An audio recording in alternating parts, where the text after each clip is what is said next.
KBOOM 108, where we're right and they are wrong. I'm David. That's Mike on the Mike and David Show, and we are looking at some pretty interesting times, my friend. We're looking at times where weapons are everywhere. Weapons are available to anybody, anywhere. We have some fairly open laws here about guns. I almost said liberal. Please, easy. You don't want to get it kicked off the air. That's right. Kick me. I mean, stop me for doing that. But we still though are not totally free. We still have this stigma as gun owners, as gun wielders.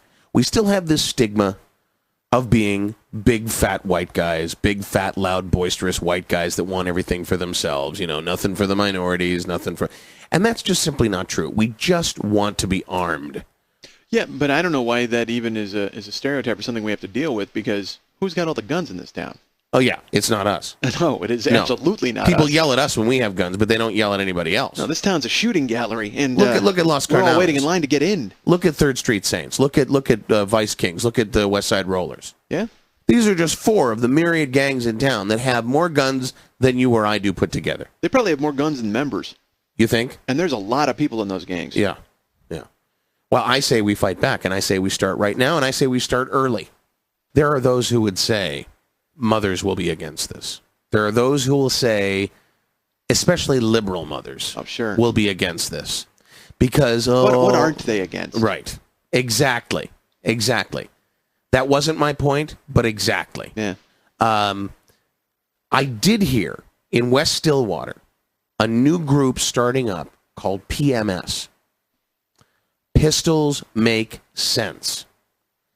And when I heard about this, I thought, well, okay, how is this any different than, Moms for Guns and all the other, organizations that we have? But their monthly meetings are a complete bloodbath. Well, they got to meet twice a month, probably? Consecutive days? Yes. Okay. Yes, yeah, they have the 2 because some people, they can't make it on one day or the other, so They do that. So I think that's where we start, because here you have women who are on a monthly basis just getting all the bitchiness out. They're just getting real. In some cases a tear or 2 as they talk about their experiences. So pistols make sense. So this is a retreat? Are they learning to shoot? It's it's like any other, hey, let's get together and I'll sell you cosmetics and I'll sell you food storage items and whatnot. It's one of those kind of things. You get together with your girls and you, how women do, they'll get together and they'll show each other how to use dildos and how to wear sexy hot clothes. Those parties, not sex parties per se, because, Lord knows those are fun too. The toy parties. Oh, okay, where they kind of demonstrate how to use devices and things like that. And that's what it's like with Pistols Make Sense. They show you how to clean a gun. They show you how to fire a gun. They show you how to hide a gun once you've done something maybe you're not so proud of. They take you through the whole thing, and they, as you said, remove the stigma. If we start with these, many of these women are mothers. And if we start with these women, and we start to say, hey, do you love your child? Do you? Then show your child that love. Give them the gift of a firearm. Early. Start when they're young. You market to these women, all right, and you get them on board, and then they get other people on board. Right. Then we could actually kind of get a small fleet or an army of these women to organize and maybe sell the products that we're talking about.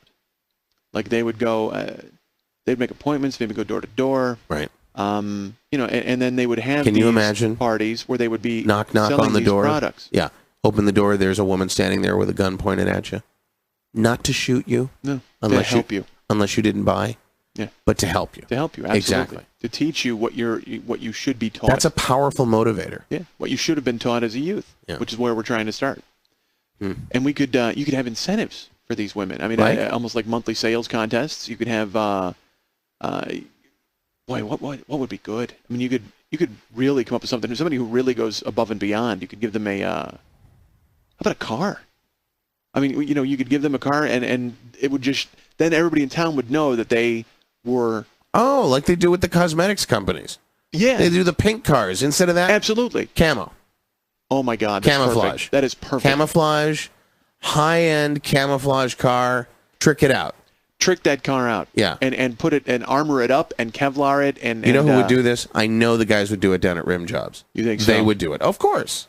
What? Are you kidding? Man, we could get everybody on board with this. This You know would what? be We got to great. put this up on the website. We got to get people Really? start getting people signed up and get some ideas. And you know, if you're out there and you can think of a prototype, Sure. anything from, Let us like know. I said, the baby bottle to Right. you know, any other product you could think of, the mobile that I mentioned, maybe a grenade rattle. You could go. Let with me go something the like other that. direction on you here. Let me go the other direction. Why not start to really get real with what's going on in Stillwater right now? A lot of drive-bys, right? A lot of innocent people getting killed in these drive-bys. Sure.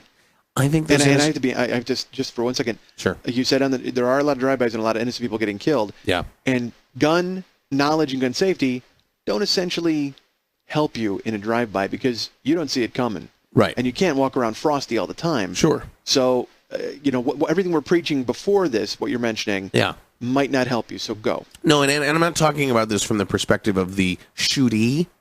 I'm talking about this from the perspective of the combination driver-shooter. Because this happens a lot. You know, the traditional drive-by is a driver and others who shoot, right? Right. A driver, the windows go down, the people in the passenger seat and in the passenger side back seat, they're the ones wielding the weapons, right? Right.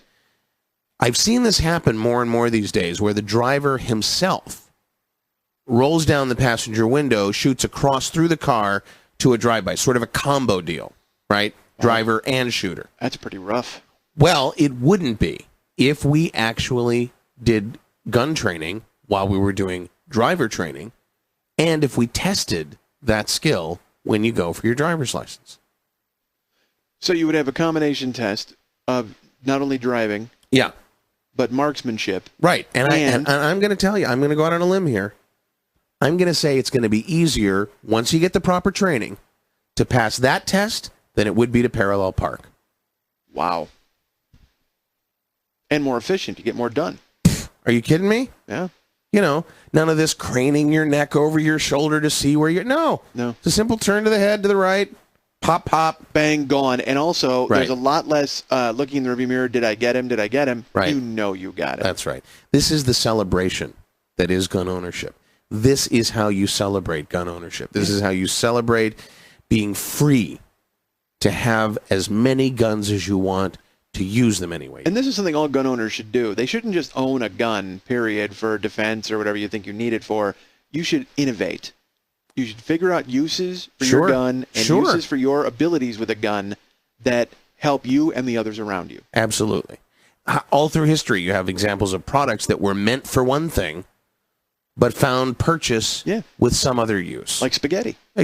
What was spaghetti supposed to be? I'm not sure. But you read that on the I internet. did. Spaghetti Okay, all right. initially, I think, was a weapon. I did not know that. Yes, it was because it's a hard pasta, Mm-hmm. and then when you boil it down, it gets soft. Right. Well, initially, it was developed hard as a weapon, and it was almost like the first cluster bomb. You know, where they Right. would throw it and it would crack and it would go flying all over the place. Yeah, sure. Yeah, or then you could like soften it up, Right. and also then it would become almost like a net of some sort, Oh. and then it eventually turned out to also be delicious. Huh. You know, I love coming into work every day with you. Oh, really? It's That's nice. amazing. It's amazing. That guy over there, that's Mike. I'm David. It's the Mike and David Show on KBOOM 108, where we're right and they're wrong, and we'll be right back.